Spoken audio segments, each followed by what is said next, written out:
Alkisah di sebuah desa terpencil di daerah Kalimantan Barat, Indonesia, hiduplah seorang janda tua dengan seorang putrinya yang cantik jelita.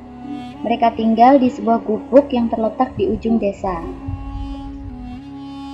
Sejak ayah anak gadis meninggal, kehidupan mereka menjadi susah. Ayah anak gadis tidak meninggalkan harta warisan sedikit pun. Untuk memenuhi kebutuhan hidup mereka, ibu anak gadis bekerja di sawah atau ladang orang lain sebagai buruh upahan. Sementara putrinya, anak gadis seorang gadis yang manja.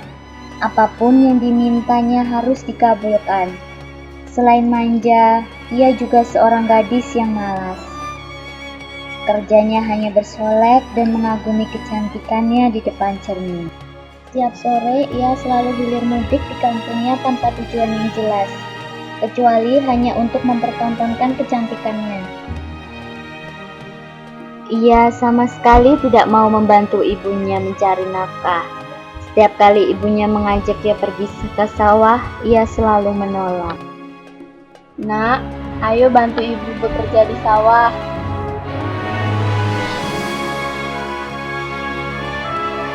Tidak, Bu, aku tidak mau pergi ke sawah, nanti kuku dan kulitku kotor terkena lumpur. Apakah kamu tidak kasihan melihat ibu, Nak? Tidak, ibu saja yang sudah tua bekerja di sawah karena tidak mungkin lagi ada laki-laki yang tertarik pada wajah ibu yang sudah keriput itu. Dengan perasaan sedih, ia pun berangkat ke sawah untuk bekerja. Sementara si anak gadis tetap saja tinggal di gubuk, terus bersolek untuk mempercantik dirinya. Setelah ibunya pulang dari sawah, anak gadis meminta uang upah yang diperoleh ibunya untuk dibelikan alat-alat kecantikan. Bu, mana uang upahnya itu?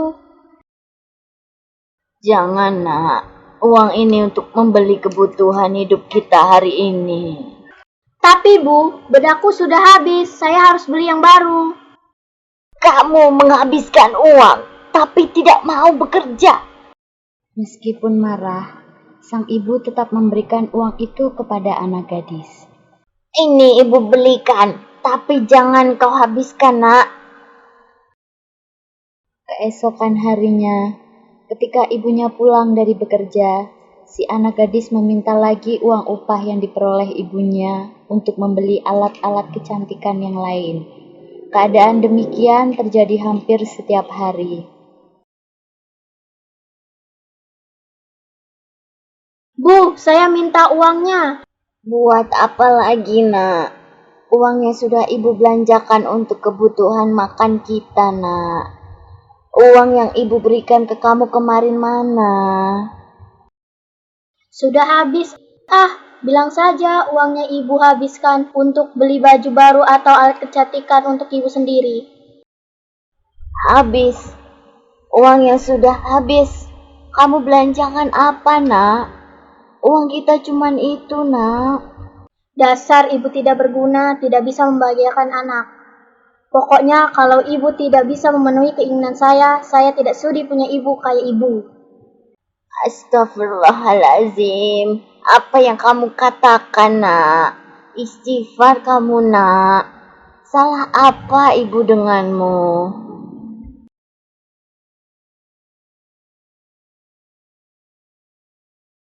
Allahu Akbar. Si anak gadis tersebut sedang asik bersolek di depan kaca, tanpa menghiraukan suara azan berbunyi.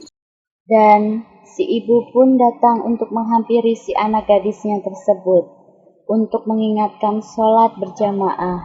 Nak, ayo sholat berjamaah. Ibu ganggu saja, ibu tidak lihatkah saya sedang apa?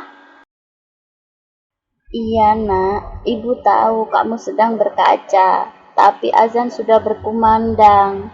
Tinggalkan kegiatanmu itu dulu, kita sholat. Sudah lama kita tidak sholat. Kalau ibu mau sholat sendiri sana, tak usah ibu ajak saya sholat. Emang dengan sholat bisa buat kita kaya? Mikir Bu, yang ada cuma pegal ini punggung. Astagfirullahaladzim. Apa yang kamu katakan, Nak? Berisik, keluar ibu dari kamar saya. Dengan penuh kesedihan, sang ibu meninggalkan si anak gadisnya tersebut. Dengan penuh kesedihan sambil mengelus dadanya, si ibu berjalan untuk melaksanakan ibadah sholat Isya.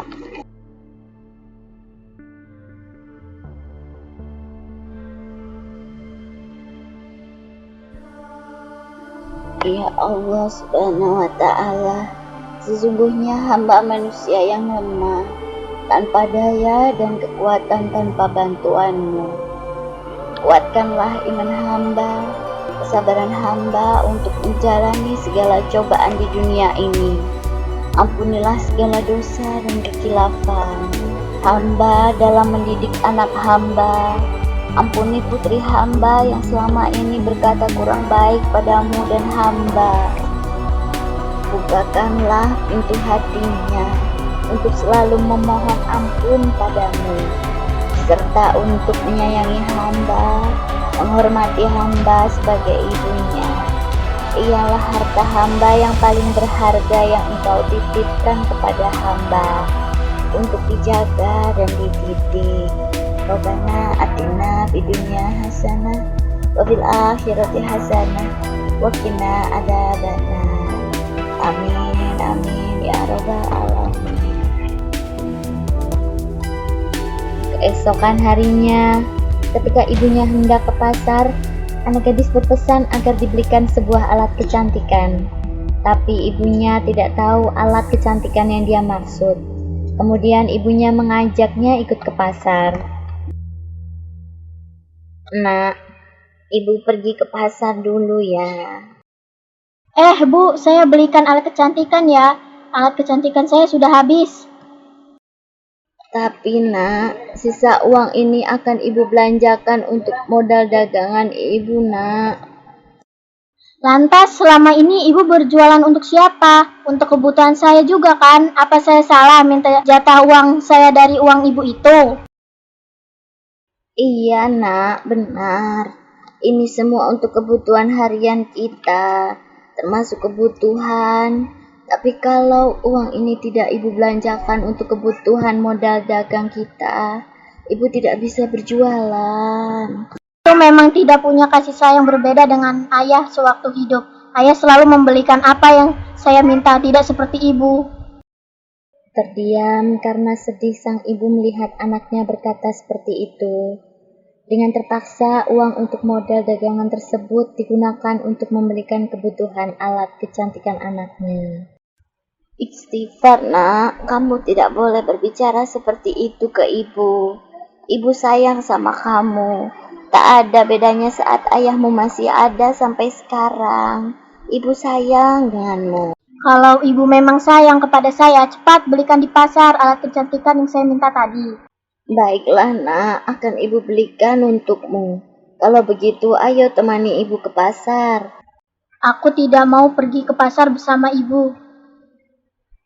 Tapi ibu tidak tahu alat kecantikan yang kamu maksud itu, nak. Ibu tidak pernah membeli alat kecantikan selama ini. Ibu juga tidak tahu alat kecantikan seperti apa yang kamu inginkan. Baiklah, kalau begitu aku mau ikut ibu ke pasar, tapi dengan syarat ibu harus berjalan di belakangku. Memang kenapa, nak? Aku malu kepada orang-orang kampung jika berjalan berdampingan dengan ibu. Kenapa harus malu, nak? Bukankah aku ini ibu kandungmu? Ibu seharusnya berkaca, lihat wajah ibu yang sudah keriput dan pakaian ibu sangat kotor itu. Aku malu punya ibu berantakan seperti itu. Di tengah perjalanan, anak gadis bertemu dengan pemuda yang tinggal di kampung lain. Hei anak gadis, hendak kemana kamu? Ke pasar. Lalu, siapa orang di belakangmu itu? Apakah dia ibumu? Oh, itu tentu saja bukan ibuku, dia hanya pembantuku. Laksana disambar petir, orang tua itu mendengar ucapan putrinya. Tapi dia hanya terdiam sambil menahan rasa sedih. Setelah itu keduanya pun melanjutkan perjalanan menuju ke pasar. Tidak beberapa lama, Berjalan mereka bertemu lagi dengan seorang. Anak gadis, hendak kemana kamu? Hendak ke pasar. Siapa yang di belakangmu itu? Dia pembantuku. Jawaban yang dilontarkan anak gadis itu membuat hati ibunya semakin sedih. Tapi sang ibu masih kuat menahan rasa sedihnya. Begitulah yang terjadi terus-menerus selama dalam perjalanan menuju ke pasar. Akhirnya sang ibu berhenti lalu duduk di pinggir jalan.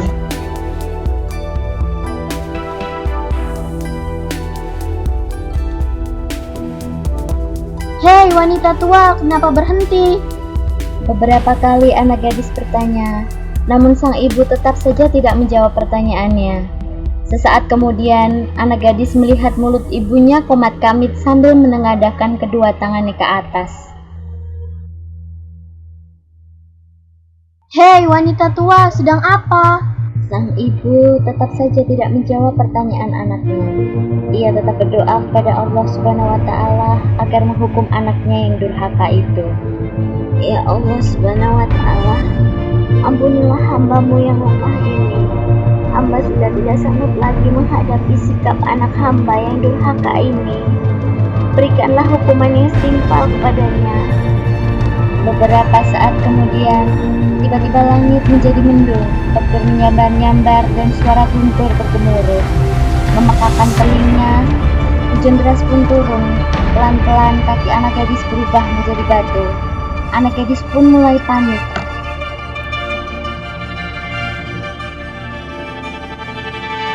Apa yang terjadi dengan kakiku? Hei wanita tua, apa yang kamu lakukan kepadaku?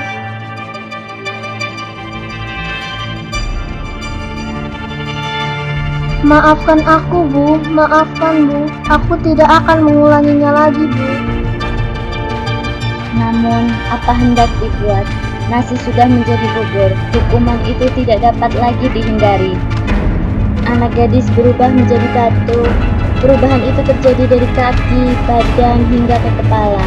Gadis durhaka itu hanya bisa menangis dan menangis menyesali perbuatannya. Sebelum kepala anaknya berubah menjadi batu, sang ibu masih melihat air menetes dari kedua mata anaknya. Semua orang yang lewat di tempat itu juga ikut menyaksikan peristiwa itu. Tidak berapa lama cuaca pun kembali terang seperti sedia kala.